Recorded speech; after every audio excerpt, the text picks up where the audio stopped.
అంటే షార్ట్ కోసం నేను ఏమైనా చేస్తాను, నాకు షార్ట్ పర్ఫెక్ట్ గా రావాలి అని చెప్పారు. నేను అలా మీ షూటింగ్ టైంలో ఎవరినైనా ఏమైనా మామూలు చిన్న చిన్న అరిచేవాళ్ళు, కొట్టడం అంటే నాకు తెలిసి కొట్టలేదు, అరిచేవాళ్ళు డెఫినెట్ గా సరిగా చేయకపోతే. రెమ్యునరేషన్ ఎంత వచ్చింది ఫస్ట్ 11,000 అండి. హీరో గారికి కూడా అంతే, నాకు కూడా అంతే. ఓకే, ఎవరు మీకు డైరెక్ట్ గా ఇచ్చారా? మాత్రం చెక్ ఇచ్చారు, చెక్ ఇచ్చారు. చెక్ తీసుకెళ్ళాను. ఇంట్లో ఒప్పుకున్నారా మరి? ఆ తర్వాత నేను కరెక్ట్ గా ఎప్పుడు చెప్పానంటే ఇదంతా ఓకే కూడా 15 days తర్వాత షూట్ అన్నాను కదా, ఎల్లుండి షూట్ అన్నాక చెప్పా. ఏమన్నారు ఇంట్లో? అదేంట్రా షూటింగా, ఏం షూటింగ్ అది అంటారు. షూటింగ్ అంటే గన్ షూటింగ్ అనుకుంటున్నారు వాళ్ళు. అది కాదు సినిమా షూటింగ్ అని చెప్తున్నారు. గన్ అవన్నీ నీకెందుకురా అంటున్నారు. అది కాదు సినిమా షూటింగ్, ఇలా ఆడిషన్ వెళ్ళిండే, సెలెక్ట్ అయ్యాను, తేజ గారు డైరెక్టర్, అది ఇది అంటే అవునా ఓకే ఓకే అన్నారు. అమ్మ వచ్చారా మీతో పాటు? రాలేదు. అంటే వాళ్ళు, నేను అడిగాను యాక్చువల్గా, వాళ్ళని అడిగితే ఎవరు రాకూడదు, నువ్వు రా, మీకెందుకు. ఆయన తేజ గారు ఏం చెప్పారంటే సరే నువ్వు మల్కాజ్గిరి నుంచి ఎక్కడి నుంచో రావాలి, రోజు నీకు గంటన్నర పడుతుంది రావడానికి, నువ్వు ఒక పని చేయి, నా ఆఫీస్ రూమ్లోనే ఉండంటే నేను అదే ఆఫీస్లో ఆయన రూమ్లో ఉండేవాడిని. అదొక మంచి ఎక్స్పీరియన్స్ నాకు. ఆయన రూమ్లోనే ఉండి పడుకొని, ఆయన దగ్గర చాలా బుక్కులు ఉండేవి. ఆయన ఏమో నేను అసలు ఏం చదవలేను అనేవాడు. ఏం చదివారు సార్ మీరు అంటే నేను అసలు ఏం లేదు 5th class ఎంతో అనేవాళ్ళు. చూసి చాలా బుక్స్ ఉన్నాయి, అంటే కెమెరాకి సంబంధించిన బుక్స్ అవి ఇవి చాలా చదివారు ఆయన. చాలా నాలెడ్జ్, అందుకే ఆయన అంత చదువుకోకపోయినా నాకు చాలా నాలెడ్జ్ ఉంటుంది. సో అవన్నీ నేను చూసి చదివేవాన్ని, అవన్నీ చాలా మంచి ఎక్స్పీరియన్స్ నాకు. సో ఆయన దగ్గర ఉండేవాడిని కాబట్టి ఆయనే కేర్ టేకర్ లాగా నాకు. అసలు నేను ఒక ఫాదర్ లా ఫీల్ అవుతాను ఆయన్ని. ఇప్పుడు కూడా నేను డైరెక్ట్ గా నేను మాట్లాడిన ఆయనతో, అంటే మా ఫాదర్ తో కూడా ఎక్కువ నేను ఎక్స్ప్రెస్ చేయను, అలాగే ఉంటుంది ఆయనతో. ఆయన పిలిస్తే వెళ్ళి కలుస్తా, లేదా ఏదైనా ఇంపార్టెంట్ ఉంటే నేను కాల్ చేయడం లేదా వెళ్ళి కలవడం చేస్తాను.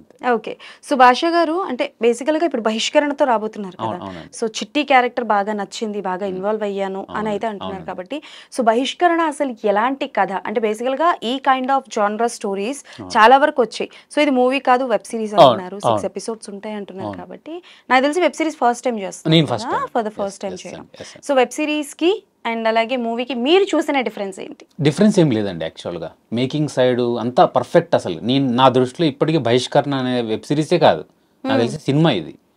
ముఖేష్ గారికి కూడా చాలాసార్లు చెప్పా, ఎందుకంటే ఆ మేకింగ్ అయి ఉండొచ్చు, ఆ కాన్సెప్ట్ అయి ఉండొచ్చు, పక్కా సినిమాగా రావాల్సిన సిరీస్ అనమాట. సినిమాగా వస్తే కంపల్సరీ హిట్ అవుతుంది. ఎందుకు రీజన్ ఏంటంటే దీంట్లో అంటే ఒక నిజాంపట్నం అనే ఊర్లో, పెద్దపల్లి అనే ఊర్లో జరిగే స్టోరీ అండి. అసలు ఆ ఊర్లో సీక్రెట్స్ ఏంటి, ఇప్పుడు మీరు చెప్పారు చాలా వచ్చాయి, కరెక్ట్, నేను కూడా ఒప్పుకుంటా. కానీ ఈ ఊర్లో ఉన్న సీక్రెట్ ఇంతకుముందు ఎక్కడ లేదు. ఆ ఎలిమెంట్ ఏదైతే ఉందో, ఆ డ్రామా ఏదైతే ఉందో, దీంట్లో ఉన్న డ్రామా ఇంతకుముందు రాలేదు, తెలుగులో అయితే రాలేదు. మేబీ హిందీ అక్కడ వచ్చాయేమో నాకు తెలియదు, కానీ తెలుగులో అయితే రాలేదు. దీంట్లో మెయిన్ ఆ డ్రామా బాగా పండింది. అంటే బేస్ మీ ట్రైలర్లు చూస్తే వైలెన్స్ కనపడుద్ది ఎక్కువ, కానీ యాక్చువల్గా వైలెన్స్ అనేది కొంత పాటే ఎక్కువ. ఫస్ట్ దానికి బేస్ డ్రామా ఉంటుంది, అసలు ఆ డ్రామా వల్లే వైలెన్స్ స్టార్ట్ అవుతుంది. సో కావాలనే ట్రైలర్ ని డైవర్ట్ అంటే డీవియేట్ చేయడానికి, ఎందుకంటే ఇప్పుడు డ్రామాని పెడితే తెలిసిపోద్ది, స్టోరీ అర్థమైపోతుంది. సో దాన్ని షార్ట్ గా అలా చూపిస్తూ వైలెన్స్ మిక్సప్ చేశారు ఇంట్రెస్టింగ్ గా ఉండడానికి. సో యాక్చువల్గా అయితే స్టార్ట్ అయ్యేది అంతా డ్రామా నుంచే. ఆ డ్రామా ఇమోషన్స్ చాలా ఇంటెన్స్గా ఉంటాయి, ప్రతి క్యారెక్టర్ని చాలా స్టార్ట్ ఎండ్ కరెక్ట్గా ఉంటుంది అన్నమాట. వచ్చి క్యారెక్టర్ పోయేడాలు ఉండవు, చాలా తక్కువ క్యారెక్టర్స్ ఉంటాయి కానీ చాలా బాగుంటుంది. Okay, so in years of your జర్నీలో అంటే ఏమైనా క్యారెక్టర్స్ వచ్చి మిస్ అయిపోయినవి ఓకే చెప్పుకొని, అంటే డ్యూ టు డేట్ ఇష్యూస్ వల్ల కావచ్చు, or else any other reason వల్ల కావచ్చు, మిస్ అయిపోయిన క్యారెక్టర్స్ ఏమైనా ఉన్నాయా? మిస్ అయిపోయినా అంటే నాకు కేక చేశాను అన్నాను కదా, కేక ఇంకా రిలీజ్ అవ్వలా, రిలీజ్కి ఉండింది అనుకుంటా. ఆ టైంలో నేను జోష్కి సెలెక్ట్ అయ్యాను. జోష్ నాగ చైతన్య గారి ఫస్ట్ సినిమాకి. ఏ క్యారెక్టర్? అది దాంట్లో ప్రకాష్ రాజ్ గారు అబ్బాయి క్యారెక్టర్ అనుకుంటా. దానికి రోజు వర్క్ షాప్ కూడా చేసేవాళ్ళం మేము. వర్క్ షాప్ కూడా చేసేవాళ్ళం, 1 month అలా చేశాను వర్క్ షాప్ అన్నపూర్ణలో. 1 month చేశాక కరెక్ట్గా ఆ టైంకి సినిమా రిలీజ్ అయింది. సినిమా రిలీజ్ అయితే మన దిల్ రాజు గారు చూసి డైరెక్టర్ గారికి చెప్పారంట, వాసువర్మ గారు డైరెక్టర్, ఆయనకు చెప్పారు. మరి ఎవరు నాకు వచ్చి అసోసియేట్ గారు చెప్పారు, దిల్ రాజు గారు చెప్పారు, అతను ఆల్రెడీ చేశాడు కదా, మనం ఈ సినిమా నుంచి అందరిని ఇంట్రొడ్యూస్ చేద్దాం అనుకుంటున్నాం నాగ చైతన్య గారితో పాటు అని చెప్పారన్నమాట. నేను 1 month చేశాక నాకు బాధ అనిపించింది, 1 month చేశాక పోయిందే, మంచి క్యారెక్టర్. సో ఓకే సర్లేండి ఏం చేస్తాం మనం అనుకుని వదిలేదు, కొంచెం ఫీల్ అయ్యాను. నెక్స్ట్ మనకు తెలియదు కదా ఏముంటుందో. ఇప్పుడు ఆ సినిమా రిలీజ్ అయింది, నాకు తెలిసి ఫ్లాప్ కూడా అయిందని కేక. తర్వాత నాకేం తెలీదు, నాకేం ఆఫర్ లేవు. అప్పటి వరకు చాలా Cloud9లో ఉండేవాడిని నేను. అది రిలీజ్ అయిపోతే అసలు నెక్స్ట్ అప్పుడు సుమన్ శెట్టి గారు మంచి భూమిలో ఉన్నారు. నెక్స్ట్ సుమన్ శెట్టి నువ్వు అది ఇది అనేవాళ్ళు, ఎందుకంటే తేజ గారు ఇంట్రొడ్యూస్ చేశారు కదా ఆయన కూడా, అలా రిఫర్ చేసుకునేవాళ్ళు. అవునా మరి ఎలా సార్ ఎలా అంటే నువ్వు అప్పుడు మేనేజర్ నన్ను పెట్టుకొని ఒక మేనేజర్ అనడం, ఒక కోడైటర్ చూడు ఏమన్నా ఎవరైనా కాల్ చేస్తే నా నంబర్ ఇవ్వ అనడం, మొత్తం గాల్లో మేళ్ళు. అసలుకి ఏంటి ఇంక ఎట్లా అబ్బా మరి ఏ కారు కొనాలని దాంట్లో ఉన్నా నేను అప్పుడే ఓకే 9th 10th లోనే. మన డ్రైవింగ్ రాదు, మనకేం లైసెన్స్ ఇవ్వరు, సరే డ్రైవర్ని పెట్టుకుని ఇలా ఏదేదో ఆలోచనలు. అది ఫ్లాప్ అవ్వగానే నాకు ఒక్కసారిగా ఓహో ఇలా ఏమి ఉండదు. బట్ అమౌంట్ వచ్చేసేది కదా, అమౌంట్ అంటే అదే 11,000 ఇచ్చేసారు. ఇచ్చారు మీ వరకు మీ అమౌంట్ వచ్చేసి అది వచ్చింది. అది నేను ఆల్మోస్ట్ 30 days వర్క్ చేశాను. అది వచ్చింది నాకు తర్వాత అర్థమైంది కదా సార్, జోష్ ఉంది కదా అనే ఫీలింగ్లో ఉన్నా. అది కూడా కట్ అయిపోయింది. కట్ అయిపోయాక నాకు ఆల్మోస్ట్ లైక్ ఎద్దురా బాబు. ఆఫ్టర్ దట్ వచ్చిన అవకాశం ఏంటి? తర్వాత నేను స్టడీస్ కంటిన్యూ చేశాను. ఇంకా 10th సీరియస్గా చదువుతూ అలా కంటిన్యూ చేస్తూ అప్పుడప్పుడు ఇట్లా ఎవరైనా ఫ్రెండ్ పరిచయం ఉంటే ఎక్కడైనా ఆడిషన్స్ ఉంటే వెళ్ళేవాడిని. పెద్ద వర్కౌట్ అయ్యేది కదా. అప్పుడు నాకు మేము వయసుకు వచ్చాము ఆడిషన్ జరుగుతుందని తెలిసి ఆడిషన్ ఇచ్చాను 2011లో. సో అది ఆడిషన్ ఇచ్చాను. అది కూడా అంతే, ఒకటేసారికి సెలెక్ట్ అయ్యాను. అది ముస్లిం క్యారెక్టర్ అవడం వల్ల వాళ్ళు బాగా కనెక్ట్ అయ్యారు. నేను ఆ స్లాంగ్ హైదరాబాద్లో పెరగడం వల్ల నాకు ఆ స్లాంగ్ అంత బాగొచ్చు, బాగా కనెక్ట్ అయిపోయారు ఇమీడియట్గా. వాళ్ళు త్రినాథ్ గారు ఇమీడియట్గా ఓకే చేసేసారు. అండ్ మేము వయసుకు వచ్చాంలో that emotional part of the scene was, ఆ జర్నీ కూడా చాలా బాగుంటుంది. సో అంటే లైక్ ఈ ఓకే మీరు జోష్లో క్యారెక్టర్ మిస్ అయిందన్నారు, మంచి ఫేమ్ వచ్చింది అండ్ మంచిగా చేస్తున్నారు, భాష మంచి మంచి క్యారెక్టర్స్ చేస్తున్నారు అని చెప్పి ఆడిషన్స్కి వెళ్ళి మీరు బిజీ ఉన్న షెడ్యూల్లోని ఒక మంచి సినిమా ఆఫర్ ఏదైనా మిస్ అయ్యారా? లేదు, అలా ఏం మిస్ అవ్వాలా.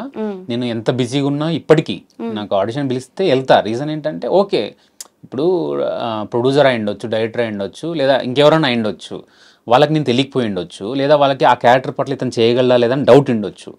సో మనం ఆడిషన్ అడుగుతున్నారంటే మనం ఆ డౌట్ని క్లారిఫై చేయాల్సిన బాధ్యత యాజ్ యాక్టర్గా నాకు ఉండాలి. సో అందుకే నేను వెళ్ళి ఇచ్చేస్తాను. బిజీగా ఉండి ఇవ్వకపోవడం అట్లా ఏమి ఉండదు. నేను ఇప్పటివరకు చేయలే. నా సైడ్ నేను పర్ఫెక్ట్గా ఉన్నా.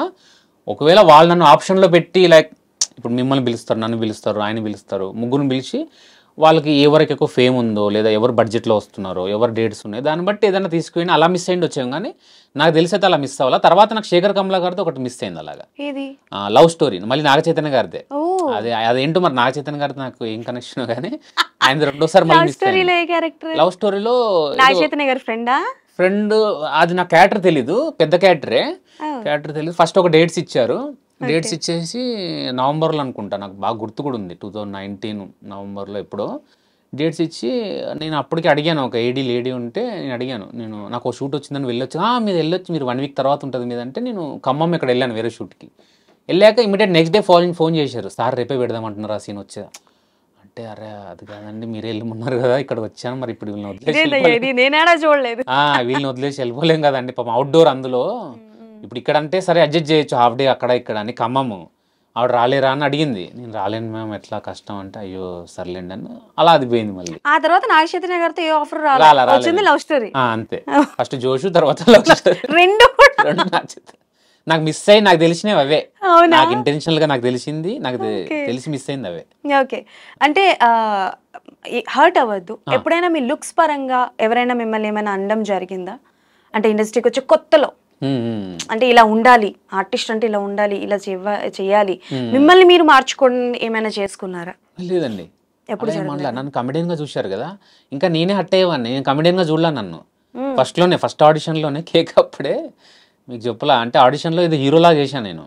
ఒక ఫ్రెండ్ మోసం చేశాడు నా గర్ల్ ఫ్రెండ్ వాడు లైక్ ఇది చేసుకున్నాడు అని చెప్పి నేను తిడతాను అనమాట హీరోలాగా. నువ్వు అసలు నీకంటే కుక్కనే ఏం రాదు ఇదని తిడితే భిక్షు గారు అక్కడ జడ్జి, నువ్వు హీరో అనుకుంటున్నావా?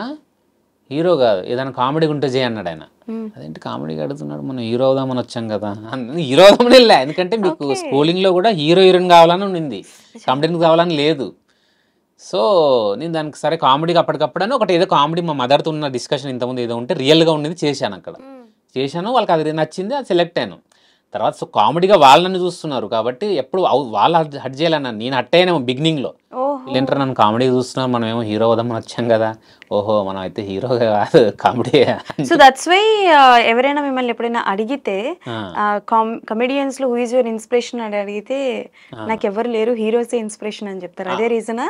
అంతే అండి, అంటే హీరో అని కూడా కాదు, యాక్టర్స్ లైక్ ఎవరైనా నాకు కమెడియన్స్. నేను అంటే ఇప్పుడు కమెడియన్స్ కూడా యాక్టరే నా దృష్టిలో, కమెడియన్ అయినా క్యారెక్టర్ అయినా హీరో అయినా ఎవరైనా యాక్టరే. సో మనం మెయిన్ బేస్ ఏంటి, హీరో క్యారెక్టర్ బీభత్సంగా ఉంటుంది. మనం హీరో అనేటోడు సినిమా కథను మోస్తాడు. సో మనం ఎక్కువ అక్కడే ఇన్స్పైర్ అవుతాం.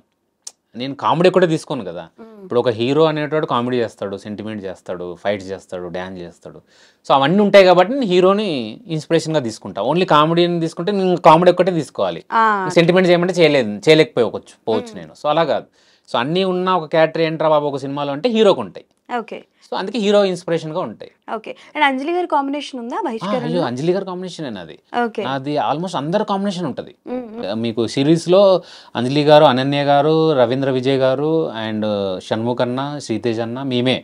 సో వీళ్ళందరూ కాంబినేషన్ ఉంటుంది. ఎక్కువ నాకున్నది శ్రీతేజ్ అన్నతో అండ్ అంజలి గారితోనే, అనన్య గారితో నెక్స్ట్, అనన్య గారు, ముగ్గురుతో ఎక్కువ కాంబినేషన్ ఉంటుంది నాకు. సో బేసికల్ గా ఈ మధ్య కాలంలో అంజలి గారి క్యారెక్టర్స్ అన్ని ఎలా ఉంటున్నాయంటే యాక్షన్, ఫుల్ ఆఫ్ వైలెన్స్ ఇలా ఉంటున్నాయి కాబట్టి, సో మీ ఇద్దరి కాంబోలో scenes are else throughout the Bahishkarana సిరీస్లో ఏ సీన్ షూట్ చేస్తున్నప్పుడు మీరు బాగా ఇన్వాల్వ్ అయిపోయి కట్ చెప్పినా సరే బయటికి రాలా, you are an method acting? ఒక సీన్ ఉందండి, మాంటేజ్ యాక్చువల్గా. ఓకే. With whom? అంజలి గారితోనే. అంజలి గారు, శ్రీతేజ్ గారు ఉంటారు. ఒక లైక్ నేను అంటే చిన్న ఎమోషనల్గా ఫీల్ అయ్యే సీన్ అది. ఓకే. రియల్గానే సీన్లోనే అది నేను అంటే నేను మామూలుగా గ్లిజరిన్ కూడా వాడను, రియల్గానే ఫీల్ అవ్వడమే నాకు ఇంట్రెస్ట్. ఎందుకంటే గ్లిజరిన్ అనుకుంటే మనం పెడితే అది ఇమిడియట్ టేక్ చేయకపోతే ఇమిడే వచ్చేస్తుంటాయి. మనం ఫీల్ అయితే ఏమవుతుందంటే కరెక్ట్గా ఆ ఫీల్ అయిన టైంలో టక్ మన వస్తుంది. సో అది ఫీల్ అయ్యి కట్ అయ్యాక కూడా నేనేంటంటే ఓన్లీ సన్, నాకు సిస్టర్స్ బ్రదర్స్ లేరు. ఆ సీన్ ఏంటంటే అలాంటిది రిలేట్ అయ్యి అవుతుంది. లైక్ నాకు చిట్టి అనే క్యారెక్టర్కి ఎవరు ఉండరు. చిట్టి అనే క్యారెక్టర్కి సిరీస్లో లైక్ శ్రీతేజే, దర్శి అనే క్యారెక్టర్ వీళ్ళే ఉంటారు. ఆ అమ్మ ఉంటుంది కానీ లైక్ మనకి ఇంకెవరు ఉండరు, బ్రదర్స్ ఎవరు ఉండరు. సో దర్శి అనే క్యారెక్టర్ని ఒక బ్రదర్ లాగా, ఆవిడని ఒక సిస్టర్ లాగా ఫీల్ అవుతూ ఉండే క్యారెక్టర్. ఒక సీక్వెన్స్లో నాకు వాళ్ళు చిన్న ఏదో గిఫ్ట్ లాంటిది ఇస్తే నేను నిజంగా ఫీల్ అవుతాను అనమాట. ఫీల్ అయ్యి కళ్ళనీళ్ళు వచ్చేసి నేను అంటే కట్టన్నా కూడా ఏడుస్తుంటే ఆవిడ ఇలా తట్టారన్నమాట. ఓకే ఓకే ఓకే అని. అది నాకు అంటే బాగా రియల్ ఫీల్ అయ్యి. అలా అనన్య గారితో కూడా ఒక సీన్ ఉంటుంది, రియల్గా ఫీల్ అయ్యి చేసిన సీన్. చాలా నేను చెప్తున్నా కదా, డబ్బింగ్లో కూడా నేను చాలా అంటే ఆ ఫీల్ రావడానికి చాలా కష్టపడ్డా. నాకు ఫస్ట్ టైం డబ్బింగ్ ఉంటే తక్కువ అయిపోతుంది, చాలా ఫాస్ట్ చెప్తాను నేను. కానీ దీనికి చాలా అంటే ఆ రియల్ ఫీల్ రావట్లా. అక్కడ లొకేషన్లో వచ్చిన ఫీల్ మళ్ళీ డబ్బింగ్ స్టూడియోలో రావట్లా.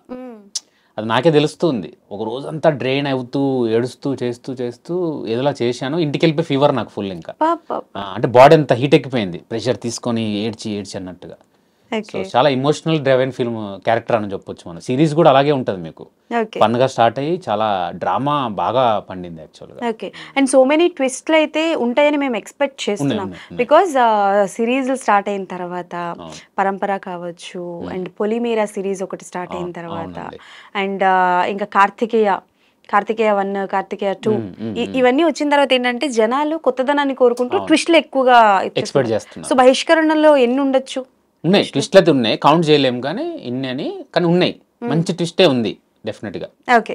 అండ్ మీరు త్రూ అవుట్ దా చూసుకుంటే నాకు తెలిసి ఫస్ట్ మూవీ ఒకటి ఫ్లాప్ అయినా ఇంకా మిగతావన్నీ హిట్లే అనుకుంటా. ఆల్మోస్ట్ చిన్న సినిమాలు తప్పించి ఆల్మోస్ట్ మేం వయసుకి వచ్చాం కావచ్చు, సినిమా చూపిస్తాం, నేను లోకల్, హలో గురు ప్రేమ కోసమే.